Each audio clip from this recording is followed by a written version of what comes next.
जयंती मंगला काली भद्रकाली कपालिनी दुर्गा क्षमा शिवा धात्री स्वाहा स्वधा नमस्ते। चैत्र नवरात्र के इस पावन पर्व पर आप सभी को इस सिद्धपीठ काली मठ से नव संवत्सर की बहुत बहुत शुभकामनाएं। आज हम इस काली मठ मंदिर के धार्मिक और ऐतिहासिक महत्व के बारे में जानकारियां लेंगे। तो आइए आपको लिए चलते हैं इस सिद्धपीठ काली मठ मंदिर की।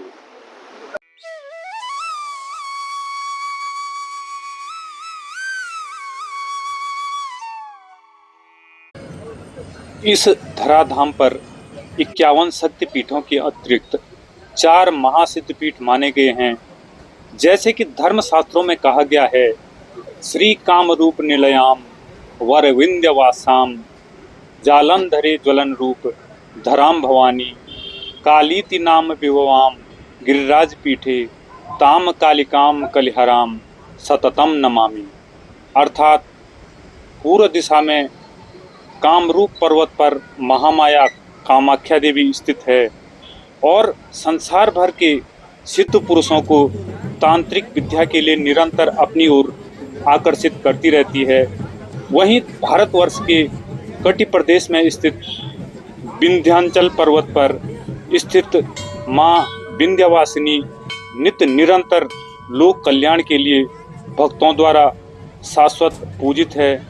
पश्चिम दिशा में स्थित जालंधर नगर में जहां माता जी का प्रज्वलित रूप विद्यमान है, वहीं उत्तर दिशा में गिरिराज मालय की गोद में स्थित कालीमठ नाम से प्रसिद्ध स्थान पर मां जगत जननी महामाया श्री महाकाली, श्री महालक्ष्मी एवं श्री महासरस्वती के रूप में विराजमान होकर लोक कल्याण एवं सृष्टि के आधार रूप में भक्तों को अपने दर्शनों से अभिभूत करती रहती है। केदार घाटी से विद्वान आचार्य कृष्णानंद नौटियाल जी बताते हैं कि श्रीमद् देवी भागवत पुराण, कालिका पुराण आदि के अनुसार सतयुग में जब शुंभ निशुंभ दैत्यों के साथ रक्त बीज का प्रादुर्भाव हुआ, धर्म क्षय होने लगा और संसार में पापों की वृद्धि होने लगी, तो इसके निवारण हेतु देवता ब्रह्मा जी के पास पहुँचे और निवारण के रूप में ब्रह्मा जी ने सभी देवताओं को काली पर्वत अथवा कालीशिला नामक स्थान पर जाकर भगवती की तपस्या करने का आदेश दिया। उस समय तपस्या से प्रसन्न होकर माता जी ने देवताओं को दर्शन दिए। तत्पश्चात देवताओं की प्रार्थना पर गौर करते हुए माता जी ने शुंभ निशुंभ के साथ साथ रक्त बीज का भी संहार किया और लोक कल्याण के पश्चात माता जी ने महाकाली रूप में भूमिगत होकर विश्राम के लिए कालीमठ नामक स्थान चुना, जहां पर आज भी भगवती के स्वरूप की धरती के अंदर ही पूजा होती है। केवल और केवल वह कुंडी शारदीय नवरात्रि को ही खोली जाती है, जिसका प्रसाद देश विदेश तक पहुंचता है और लोग उस प्रसाद को पाकर स्वयं को धन्य मानते हैं। तो आइए इसी श्रृंखला में हमारे साथ इस सिद्धपीठ काली मठ मंदिर के जो आचार्य हैं, पुजारी दिनेश गौड़ जी मौजूद हैं। केदार मंडले दिव्ये मंदाकन्याम परे तटे सरस्वत्या तटे सौम्ये काली तीर्थ मतस्मृताम। जो 18 पुराण हुए हैं, उनमें जो 13वें नंबर का पुराण है स्कंद पुराण, सबसे बड़ा पुराण है, 81,000 उसमें श्लोक हैं। उसका एक खंड है केदार खंड, जहाँ से यह श्लोक मैंने अभी बताया है। तो उसमें कहा गया है कि केदार मंडल में मंदाकिनी जो बह रही है, उसके दूसरे तट पर सरस्वती के पावन तट पर जो काली तीर्थ है, उसे मैं प्रणाम करता हूँ। इस प्रकार से काली मठ का महात्म्य वहाँ से प्रारंभ होता है। तो इस स्थान पर देवताओं की तपस्या से माँ भगवती का प्रादुर्भाव हुआ था, क्योंकि रक्त बीज नाम के राक्षस से त्राही त्राही मची हुई थी। तो रक्त बीज राक्षस को मारने के लिए देवताओं की तपस्या से इस स्थान पर भगवती अवतरित हुई। रक्त बीज राक्षस के साथ हजारों वर्षों तक युद्ध चला। अंत में देवी ने रक्त बीज राक्षस का संपूर्ण रक्तपान कर दिया। रक्त बीज राक्षस का सिर काट करके उत्तर दिशा में फेंका, तो आज भी यहाँ नदी किनारे एक काले रंग का पत्थर है जिस पर लाल रंग की धाराएं जैसे बहती हैं। इसका नाम है रक्तबीज शिला। रक्तबीज राक्षस को मारने के बाद माता अत्यंत क्रोध में थी। सभी देवता डर गए, स्वयं महादेव देवी के सम्मुख लेट गए। तो जैसे ही माँ के चरणों का स्पर्श महादेव को होता है तो माता इस स्थान पर शांत हो जाती हैं। फिर अंतरिक्ष से पुष्प वर्षा हुई, सभी देवता प्रकट हुए, देवताओं ने देवी का गुणानुवाद किया। माँ जगदम्बा ने इस स्थान पर देवताओं को अभय वरदान दे दिया कि कालांतर में जो भी इस स्थान पर आकर के देवी का विधि पूर्वक पूजन अर्चन स्मरण इत्यादि करेगा, माँ जगदम्बा उसके सभी मनोरथ पूर्ण करेगी। ऐसा वरदान देने के बाद देवी महादेव की आज्ञा से धरती में अंतर्ध्यान हो जाती हैं। तो यही स्थान है जहाँ पर भगवती धरती के अंदर अंतर्ध्यान हो गई। ऊपर से काली पट से ढका हुआ है, जो रजत पट है, काली पट है, उसकी ही यहाँ पर पूजा होती है। कोई मूर्ति रूप में देवी की पूजा नहीं होती। तो काली पट को ही जो है वर्ष भर पूजा जाता है। वर्ष में एक बार जब शारदीय नवरात्रि की दुर्गाष्टमी की रात्रि है आती है, उस दिन उसे खोल करके महानिशा पूजन, महाअष्टमी पूजन, 4 प्रहर का पूजा किया जाता है। बाकी वर्ष भर यंत्र पूजन का ही यहाँ पर विधान है। उत्तर भारत का यह प्रधान तंत्र पीठ है। कई यहाँ पर तांत्रिक और सात्विक दोनों ही प्रकार की पूजाएं संपन्न की जाती हैं। देश विदेश के साधक तांत्रिक इस स्थान पर आकर के अपनी पूजाएं करते हैं, अपनी साधना संपन्न करते हैं। यह स्थान एक साधना पीठ भी है। जो संस्कृत के प्रकांड कवि कुलगुरु कालिदास जी हुए हैं, उनको इसी स्थान पर सिद्धि प्राप्त हुई थी। माँ सरस्वती के वरद पुत्र कालिदास जी को यहीं पर सिद्धि प्राप्त हुई और यहीं से वह विश्व विख्यात हुए थे। तो गौर जी, जो ये सिद्धपीठ काली मठ मंदिर है, इसके अधीनस्थ जो अन्य मंदिर हैं, इनकी क्या विशेषताएं और क्या इनका महत्व है?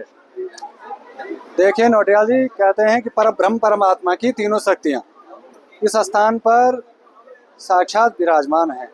परब्रह्म परमात्मा की तीनों शक्तियां कहें तो ब्रह्मा की शक्ति महासरस्वती अद्भुत स्वरूप में विराजमान है, नारायण की शक्ति महालक्ष्मी अद्भुत स्वरूप में विराजमान है, और महादेव की शक्ति महाकाली वह भी अपने अद्भुत स्वरूप में विराजमान है। जो दुर्गा सप्तशती मार्कंडेय पुराण से ली गई, उसके जो प्रथम अध्याय है उसमें महाकाली का वर्णन आता है, द्वितीय अध्याय है उसमें महालक्ष्मी का वर्णन आता है, और जो पंचम अध्याय है उसमें महासरस्वती का वर्णन आता है। तो महाकाली, महालक्ष्मी, महासरस्वती तीनों शक्तियाँ यहाँ पर विराजमान हैं। तीनों शक्तियों को यहाँ पर पूजा जाता है। तो इस स्थान को 108 सिद्ध पीठों में से विशिष्ट स्थान प्राप्त है।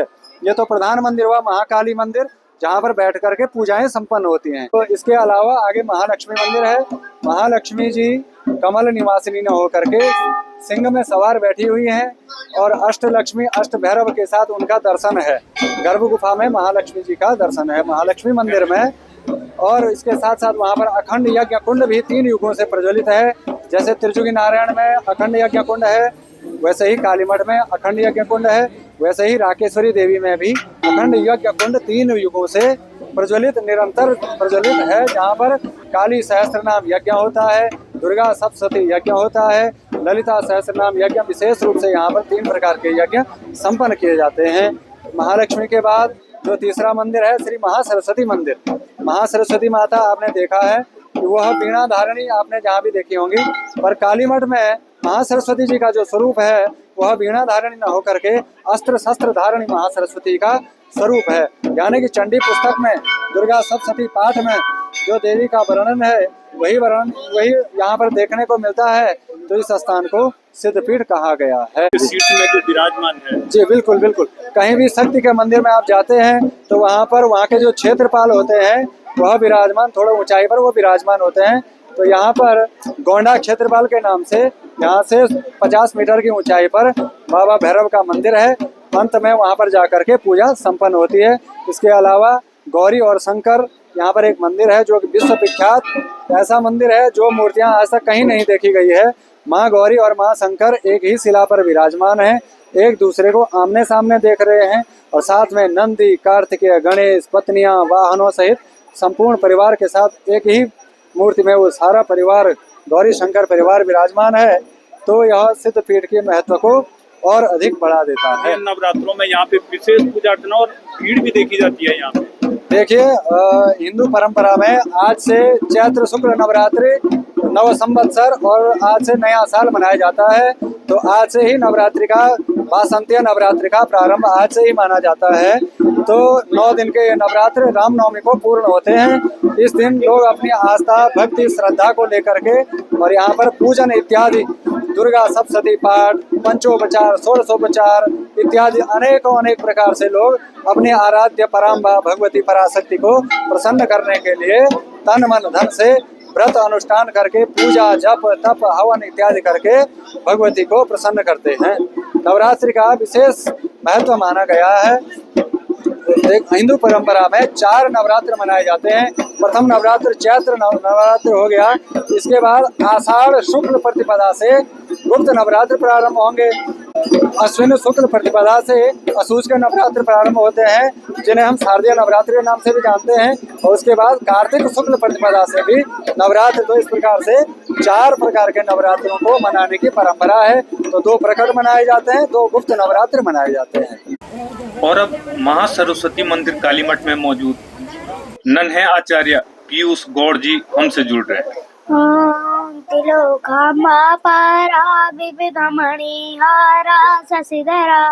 हरि ब्रह्मा रुद्र प्रभृति सुरबंदा सुखकरा शाला कल्याणी सतत परमान दिवसती कि बापारा वारा जयति जय तारा भगवती शिवा श्यामा काली करदित पुजारी भगवती ओम। ऐसे ही कार्यक्रमों के माध्यम से आपसे हम पुनः मुलाकात करेंगे। तब तक जय मां भगवती, हर हर महादेव।